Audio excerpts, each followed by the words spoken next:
Welcome take with गुरु। मैं आपका teacher विकास आपका अपने चैनल में एक बार फिर स्वागत करता हूं। तो स्टूडेंट, आज की जो क्लास होने वाली है काफ़ी ज़्यादा इंपॉर्टेंट होगी, जो आपकी जुलाई एग्ज़ाम के लिए बहुत ज़्यादा हेल्पफुल होने वाली है। और ये आपका एक बहुत पुराना मॉड्यूल है जिसको कि हम आपको लाइव सोल्यूशन कराएंगे, और ये बिफोर एग्ज़ाम एक दिन पहले भी अगर आप देख के जाते हैं तो काफ़ी ज़्यादा हेल्पफुल आपको रहेगी। और ये सी लैंग्वेज का एक कंप्लीट पैकेज हम आपको दे रहे हैं। इसमें जितने भी MCQs होंगे वो आपके सिर्फ सी लैंग्वेज से संबंधित होंगे, जो कि एम्बेडेड सी आपका एक टॉपिक है आपका IoT में M4R5.1 में। उससे संबंधित कम से कम आपको 10 से 15 क्वेश्चन देखने को मिलते हैं एग्जाम में। तो उस टॉपिक को हम इग्नोर नहीं कर सकते हैं, उसको भी हमको कवर करना है, जिससे कि हमारा कम से कम S ग्रेड बन सके। ठीक है, तो हम लोग यहाँ पर जो तैयारी करेंगे वो मिनिमम A से S ग्रेड की करेंगे। तो आज आपके लिए कुछ बेसिक्स इंपॉर्टेंट क्वेश्चंस लेके आए हैं, उसको आप लोग देखिए और समझें। और चैनल पर नए हैं तो सब्सक्राइब जरूर कर लीजिएगा। और व्हाट्सएप नंबर आपके सामने अवेलेबल है। कोई भी जानकारी, अपडेट्स या नोट्स आपको परचेज करना है, आप मैसेज करके या कॉल करके संपूर्ण जानकारी ले सकते हैं। तो सबसे पहले चलते हैं, पहला क्वेश्चन यहाँ पे आपके सामने दिखाई दे रहा होगा। नीचे आप अपने आंसर लिख सकते हैं। अगर नहीं लिखना चाहते हैं तो कोई बात नहीं, कम से कम इस वीडियो को सुन भी लेंगे तो आपको क्वेश्चंस हैं वो तैयार हो जाएंगे। और ये मैंने लिख दिया है, देखिए यहाँ पे सी लैंग्वेज के मॉक टेस्ट है M4R5.1 मॉड्यूल के जुलाई एग्जाम के लिए। आगे भी होगा एग्जाम, तो ये आगे भी आपके लिए हेल्पफुल रहेगी। और पेपर जो है इस बार का आपका इजी रहने वाला है, तो ज़्यादा आपको घबराने की ज़रूरत नहीं है, ज़्यादा एडवांस पढ़ने की ज़रूरत नहीं है, ज़्यादा डीप में जाने की ज़रूरत नहीं है। जितना क्वेश्चंस आपको सॉल्व करवाए जा रहे हैं उसी से आप प्रैक्टिस करके जाएँ, क्योंकि ऑनलाइन आपका एग्ज़ाम होना है, तो ज़्यादा अभी आपका कठिन पेपर इस बार नहीं मिलेगा, अगले बार से पैटर्न चेंज मिल सकता है। तो पहला क्वेश्चन देखते हैं, सी लैंग्वेज की खोज किसने की थी। तो इससे ज़्यादा सरल क्वेश्चन नहीं हो सकता है। और ये एक क्वेश्चन ऐसा है जो कि बेस है किसी भी प्रोग्रामिंग लैंग्वेज का। आपको उसकी इन्वेंशन, जो भी इन्वेंटर है उसका नाम पता होना चाहिए, किस सन में किया था, कहाँ किया था, किस लैब में किया था, ये सारे क्वेश्चन आपको पता होने चाहिए। तो सी लैंग्वेज की जो खोज है किसने की थी आपको पता है, डेनिस रिची ने। तो फर्स्ट का जो ऑप्शन बन जाएगा डेनिस रिची। ठीक है, नोट कर लीजिए इस नाम को। सी लैंग्वेज आपकी जो है कब विकसित की गई थी, जैसा कि मैंने बताया अभी आपको, ये सारे क्वेश्चन इंपॉर्टेंट हैं। तो 1972 कौन सा ऑप्शन बन जाएगा। सी लैंग्वेज आपकी कब विकसित की गई थी, 1972। ये सारे आपके IoT में क्वेश्चन पूछे जाएंगे एम्बेडेड सी वाले चैप्टर में। ठीक है, नंबर 3 है, सी प्रोग्राम किसकी मदद से आप कह सकते हैं मशीनी भाषा में बदला जाता है। तो अगर हमको सी प्रोग्रामिंग की लैंग्वेज को अगर चेंज करना है तो एडिटर की मदद से, या कंपाइलर की मदद से, या फिर असेंबलर की मदद से, या उपरोक्त में से कोई नहीं। अब देखिए कितना अच्छा क्वेश्चन है ये। तो सी लैंग्वेज में बेसिकली अगर किसी भी लैंग्वेज को अगर हमको कन्वर्ट करना है, या फिर हम किसी कोडिंग कर रहे हैं किसी भी प्रोग्राम की, तो उसको आउटपुट देने के लिए हम कंपाइलर की मदद से उसको कन्वर्ट करते हैं। ठीक है, तो हमको कंपाइल करना पड़ता है कोड को। तो क्या ऑप्शन हो जाएगा, कंपाइलर। ठीक है, बी ऑप्शन बन जाएगा। क्वेश्चन नंबर 4, एक सी वेरिएबल किस से शुरू नहीं हो सकता है। यानी कि जो हम सी का वेरिएबल कोई लिख रहे हैं, वेरिएबल दे रहे हैं, तो वो किससे शुरू नहीं हो सकता है। क्या वहाँ पे आपका कोई स्पेशल कैरेक्टर नहीं हो सकता है, या फिर इंटीजर वैल्यू, या कैरेक्टर वैल्यू, या फिर फ्लॉट वैल्यू। ठीक है, या फिर आपका कुछ भी, मतलब इस प्रकार के नंबर वैल्यू हो गई। ठीक है, तो क्या किससे शुरुआत नहीं की जा सकती है। तो आपको पता होना चाहिए जो भी आपके वेरिएबल होते हैं वो आपके अल्फ़ाबेट से और आपके नंबर से यहाँ पे शुरुआत नहीं होंगे। ठीक है, दोनों से आपके जो है शुरुआत नहीं होंगे। तो ए और बी वाला ऑप्शन हो जाएगा। और जो भी वेरिएबल्स आपके क्रिएट होंगे special symbol and then underscore के साथ हम यहाँ पे क्रिएट करते हैं। तो ऑप्शन बन जाएगा सी वाला सही। यानी कि ए और बी बेसिकली नहीं बोला है, तो नहीं के लिए ए और बी दोनों ऑप्शन बनेंगे, ये वाला बेसिकली सही होगा। नेक्स्ट क्वेश्चन नंबर 5, निम्नलिखित में से कौन सा सी के अर्थमेटिक इंस्ट्रक्शन के लिए प्रयोग किया जाता है। अगर अर्थमेटिक इंस्ट्रक्शन अगर हमको निकालना है तो सी लैंग्वेज में बेसिकली जो हम लोग यूज़ करते हैं वो स्क्वायर ब्रैकेट नहीं बल्कि राउंड ब्रैकेट का यूज़ करते हैं। ठीक है, इस प्रकार से। तो ऑप्शन बन जाएगा यहाँ पे सी वाला सही। ठीक है, नेक्स्ट, डेनिस जो है किस प्रोग्रामिंग किताब के लेखक हैं। तो ये देखिए, तो वही क्वेश्चन आपका घुमा के फिर से इन्होंने पूछ लिया यहाँ पे।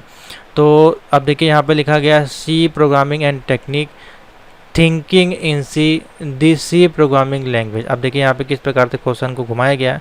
अब सभी में देखिए सी लिख दिया है, लेकिन एक में प्रोग्रामिंग टेक्निक, एक में सी।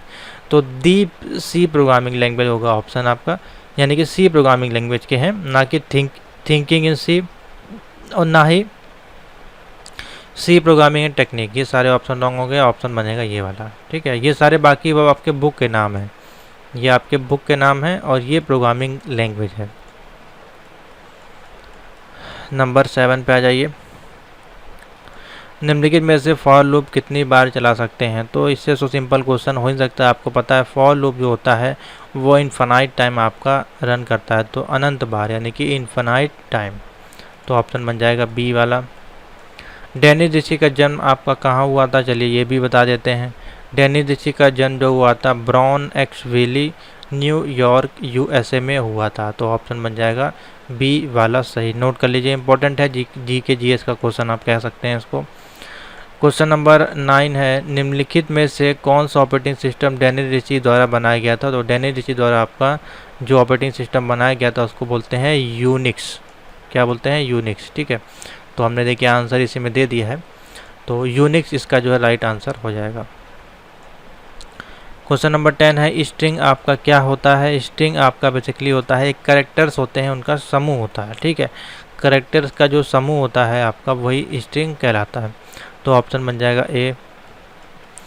क्वेश्चन नंबर 11 है, इफ ऐसे कंडीशन का उपयोग करते समय, तो उसमें क्या बातें ध्यान देनी चाहिए? एक कंडीशन को चेक करने के लिए या बहुत सारी कंडीशन को चेक करने के लिए, या दोनों ए और बी, या उपरोक्त में से कोई नहीं। क्वेश्चन नंबर 11 बताएं।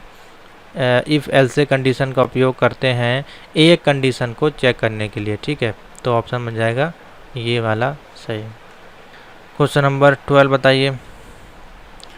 एंट्री कंट्रोल लूप कौन सा लूप होता है? एंट्री कंट्रोल लूप होता है आपका फॉर लूप। फॉर लूप आपका कौन सा लूप होता है? Entry control loop. Entry control loop होता है आपका फॉर लूप। ठीक है, याद रखें।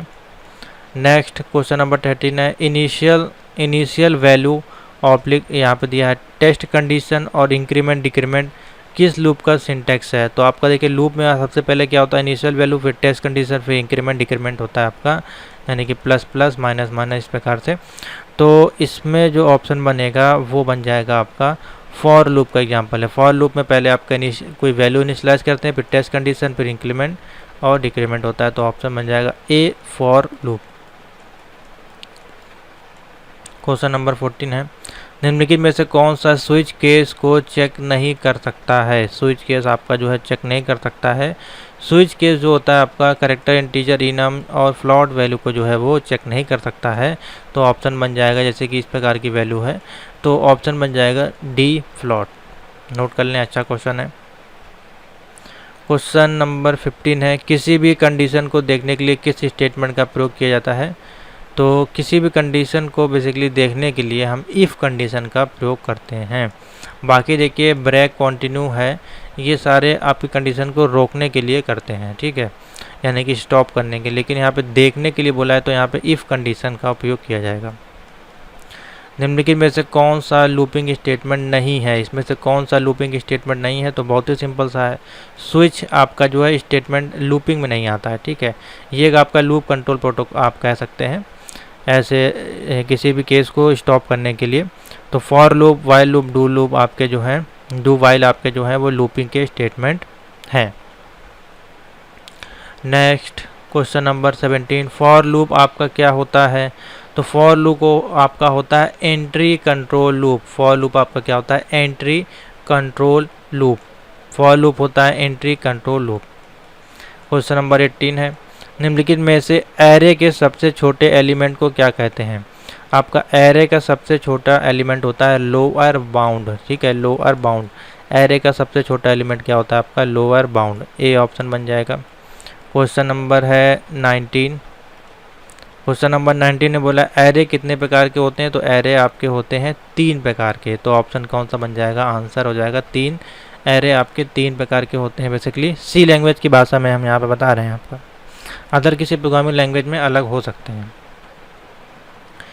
ठीक है, 1 डायमेंशनल, 2 डायमेंशनल और multi dimensional array basically use किया जाता है। उसके बाद है क्वेश्चन नंबर 20, निम्नलिखित में से सी में एरे किस प्रकार का डेटा टाइप्स है। तो सी आपका जो है, सी एरे में आपका जो होता है डिराइव्ड डेटा टाइप्स कौन सा होता है, ठीक है, कौन सा होता है, सी में आपका जो एरे होता है वो किस प्रकार का डेटा टाइप होता है, डिराइव्ड डेटा टाइप्स। ऑप्शन बन जाएगा ए वाला सही।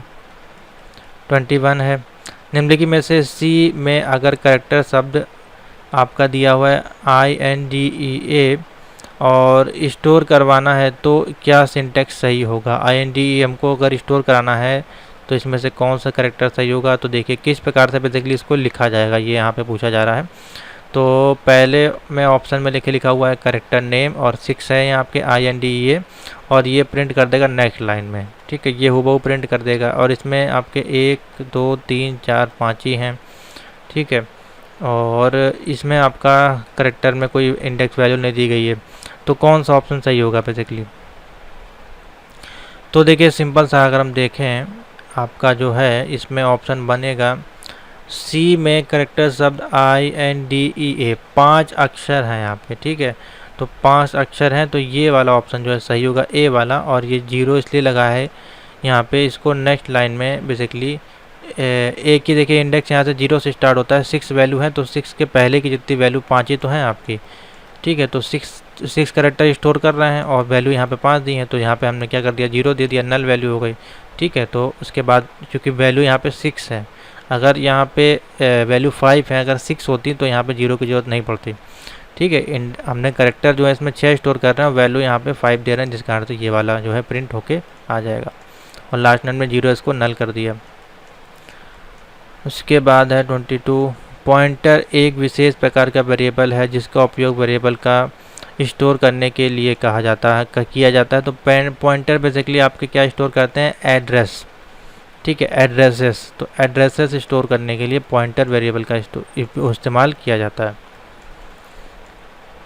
क्वेश्चन नंबर 23, निम्नलिखित में से पॉइंटर को डिक्लेयर करने के लिए किस साइन का उपयोग किया जाता है। तो पॉइंटर को हम डिक्लेयर करते हैं किससे, स्टार से। सी लैंग्वेज में हम जो है पॉइंटर को डिक्लेयर करने के लिए स्टार का उपयोग किया जाता है, तो ऑप्शन बन जाएगा बी वाला।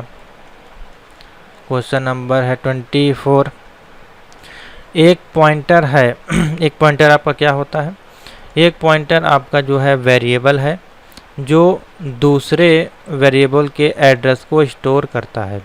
आपका एक पॉइंटर क्या है, एक जो दूसरे वेरिएबल के एड्रेस को स्टोर करता है।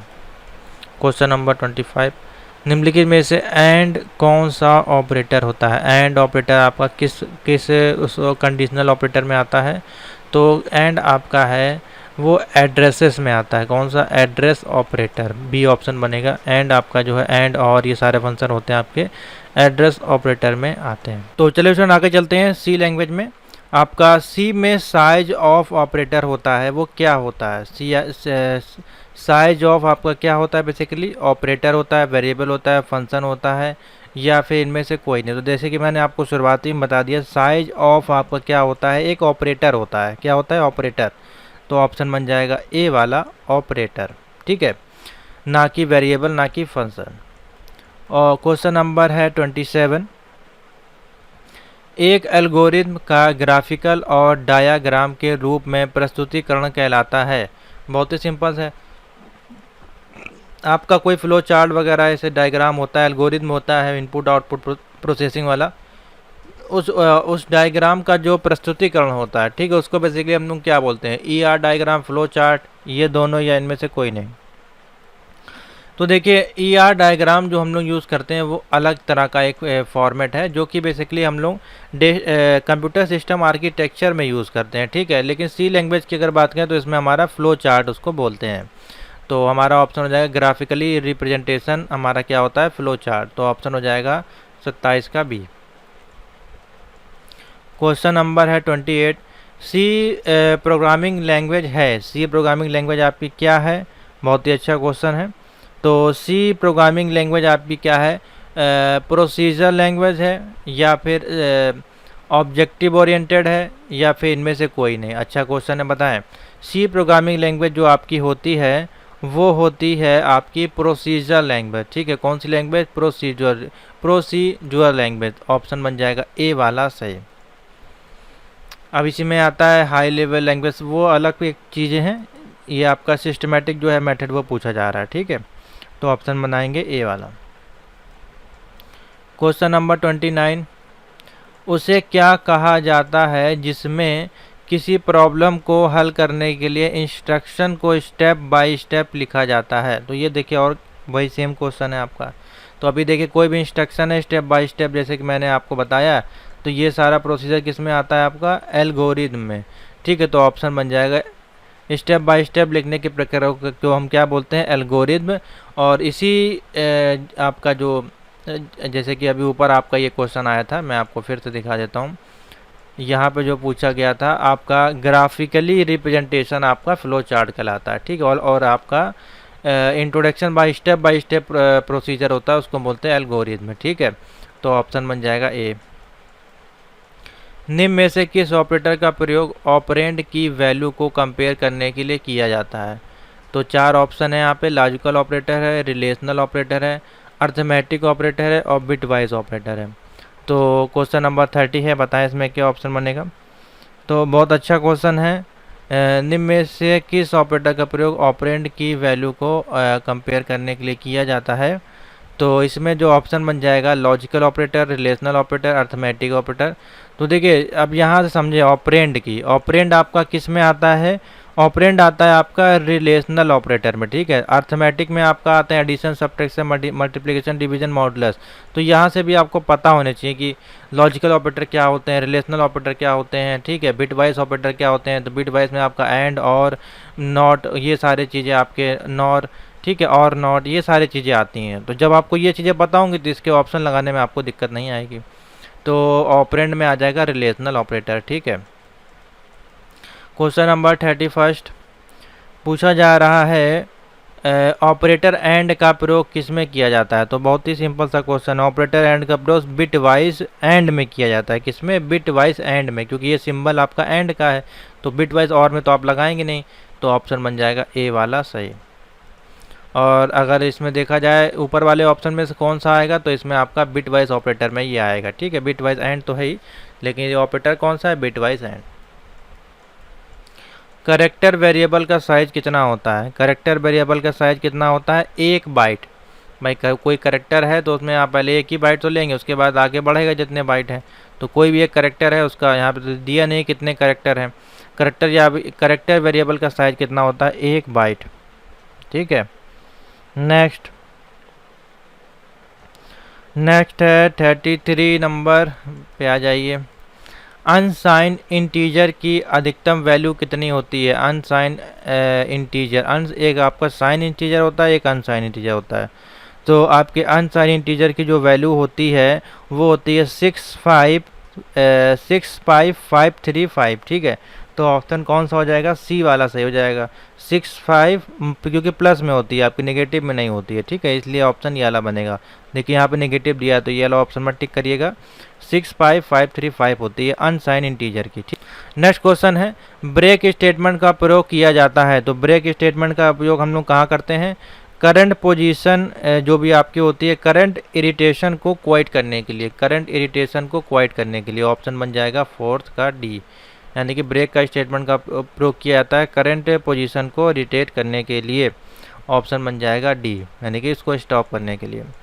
किसी एक फंक्शन को कॉलिंग फंक्शन में कंट्रोल ट्रांसफ़र करने के लिए किस कीवर्ड का प्रयोग किया जाता है? अच्छा क्वेश्चन है ये भी। कोई आपकी फंक्शन है, उसको हम कॉल कर रहे हैं किससे? कंट्रोल ट्रांसफ़र करने के लिए, और किस कीवर्ड से उसको कंट्रोल ट्रांसफ़र करेंगे? तो यहाँ पे हो जाएगा रिटर्न, रिटर्न कीवर्ड का यूज़ किया जाएगा उसको ट्रांसफ़र करने के लिए। ठीक है, ऑप्शन बन जाएगा डी। एक फंक्शन में आर्गुमेंट की अधिकतम संख्या 20 हो सकती है, हाँ या नहीं? बताएं भैया। देखिए आपका जो आर्गुमेंट है, एक फंक्शन का आर्गुमेंट संख्या होती है आपकी 127 तक हो सकती है, और यहाँ पे कितना दिया है? अधिकतम संख्या 20 दी है, तो ये ऑप्शन हो जाएगा गलत नहीं। ठीक है, कितनी हो सकती है? 127 तक। 28 है कौन सी हेडर फाइल माल ओसी तथा काल ओसी फंक्शन का प्रयोग करती है? ये दोनों आपके फंक्शन के नाम हैं, ठीक है।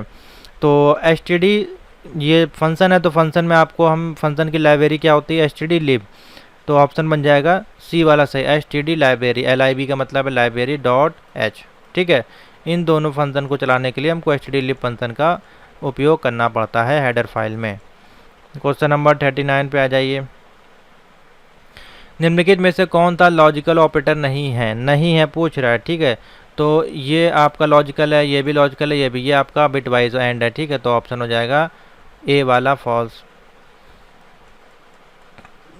क्वेश्चन नंबर 40, निम्नलिखित में से कौन सा स्विच केस स्टेटमेंट में चेक नहीं होता है? स्विच केस स्टेटमेंट में चेक नहीं होता है, ठीक है। क्या करेक्टर, इंटीजर, ये फ्लोट या इनम, यानी कि प्रोग्राम मान लीजिए कोई लिखा हुआ है आपका, तो स्विच केस अगर उस केस में लगा हुआ है तो कौन सा चीज़ आपका जो वो चेक नहीं होगा, उसको वो कंपाइल नहीं करेगा। तो फ्लोट वैल्यू जैसे कि 1.25 लिखा हुआ है या 5.20 लिखा हुआ है, तो जो भी फ्लोट वैल्यू हुआ है इसको वो चेक नहीं करता है। तो ऑप्शन बन जाएगा थर्ड। क्वेश्चन नंबर 41 पे आ जाइए। शॉर्ट डेटा का स्टोरेज साइज कितना होता है? शॉर्ट डेटा का, तो शॉर्ट डेटा का स्टोरेज साइज होता है 2 बिट, सबसे छोटा जो बिट है 2 बिट यहाँ पे, ठीक है। ऑप्शन बन जाएगा 2। लॉन्ग डेटा का स्टोरेज साइज क्या होता है? देखिए ये भी अच्छा क्वेश्चन है। तो देखिए शॉर्ट का तो 2 होता है, लॉन्ग का आपका होता है 8 बाइट। कितना होता है? 8 बाइट। ऑप्शन बन जाएगा 8 बाइट, सॉरी 4 बाइट होगा आपका, लॉन्ग है आपका ये। तो लॉन्ग डेटा का हो जाएगा 4 बाइट, ठीक है। इसके नीचे जो ऑप्शन है आपका डबल का जो होगा 8 हो जाएगा। हाँ ये मिस्टेक हो गई थी हमसे। तो डबल डेटा का जो स्टोरेज साइज होता है वो डबल का 8 होता है, यहाँ से आप याद कर लीजिए, डबल का 8 होता है, लॉन्ग का 4 होता है और शॉर्ट का 2 होता है। इस प्रकार से आप हेडिंग देख के आप तैयार करें। और यहाँ पे एक और है, देखिए लॉन्ग डबल, तो लॉन्ग डबल का जो होता है वो 10 होता है। अब यहाँ पे 16 मत लगा दीजिएगा, लॉन्ग डबल का देखिए 10 बाइट होता है, ठीक है। HTL का पूरा नाम पूछ रहा है भैया, बताइए। सिंपल टेम्पलेट लाइब्रेरी, इसका फुल फॉर्म होता है सिंपल टेम्पलेट लाइब्रेरी, ये वाला ऑप्शन बन जाएगा। यहाँ पर देखिए सैंपल दिया गया है ना, बाकी इसमें सिंपल है, बाकी सब में सिंगल है, तो बी ऑप्शन ठीक हो जाएगा। वॉइड एक डेटा टाइप है, हाँ या नहीं? तो बिल्कुल सही है, वॉइड आपका एक डेटा टाइप में आता है, तो ऑप्शन हो जाएगा सत्य। Question number 47, automatic storage class की डिफ़ॉल्ट वैल्यू 0 होती है क्या? तो ये बिल्कुल फॉल्स है, ऑटोमेटिक स्टोरेज क्लास की वैल्यू 0 नहीं होती है, ठीक है। यहाँ पे देखिए इक्वल टू लिखा है, फिर तथा लगा के डबल इक्वल टू का एक ही कार्य होता है, तो बिल्कुल नहीं होता है। एक आपका इक्वल टू के लिए और एक आपका डबल इक्वल टू नहीं होगा, बिल्कुल फॉल्स हो जाएगा ये।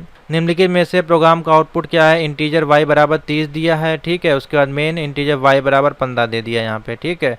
प्रिंट ऑफ डी वाई, तो यहाँ पे एरर देगा कि क्या देगा?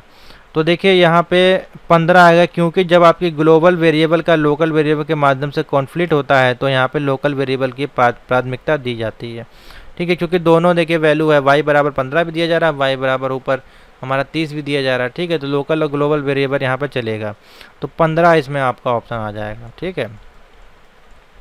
सी लैंग्वेज में कितने कीवर्ड होते हैं? अच्छा क्वेश्चन है।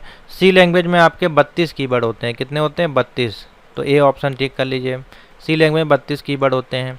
निम्नलिखित में से किस ऑपरेटर की प्रायोरिटी सबसे कम होती है? ऑपरेटर की प्रायोरिटी सबसे कम किसकी होती है? सबसे कम किसको यूज़ किया था? डबल एंड यहाँ पे दिया गया, देखिए, ठीक है। इसकी प्रायोरिटी सबसे। नेक्स्ट है क्वेश्चन नंबर 53। क्वेश्चन नंबर 53 है सी लैंग्वेज में गणितीय ऑपरेशन करने के लिए किस हेडर का? तो बहुत सिंपल सा, कोई भी गणितीय ऑपरेशन करना है हमको math.h हेडर फाइल का उपयोग किया जाता है। किसका? math.h, जब हमको मैथ का कोई फंक्शन यूज़ करना है। पैरामीटर पास करने की डिफ़ॉल्ट वैल्यू क्या होती है? Call by value. एक होता है कॉल बाय रेफरेंस, ठीक है, और एक होता है कॉल बाय वैल्यू। तो इसमें हो जाएगा पैरामीटर को पास करने की क्रियाविधि होती है कॉल बाय वैल्यू, ठीक है। तो ये थे कुछ मोस्ट इंपॉर्टेंट 54 क्वेश्चन जो कि आपके एम्बेडेड सी आईओटी के चैप्टर में पूछे जाने वाले क्वेश्चंस हैं। तो इनको अच्छे से तैयार कर लीजिए। मैंने यहाँ पे सारे क्वेश्चन आपको एक्सप्लेन कर दिए हैं। वीडियो अच्छी लगी तो लाइक ज़रूर कर दीजिएगा और एक दो बार देख लीजिएगा, आपके जो क्वेश्चंस हैं वो सारे तैयार हो जाएंगे।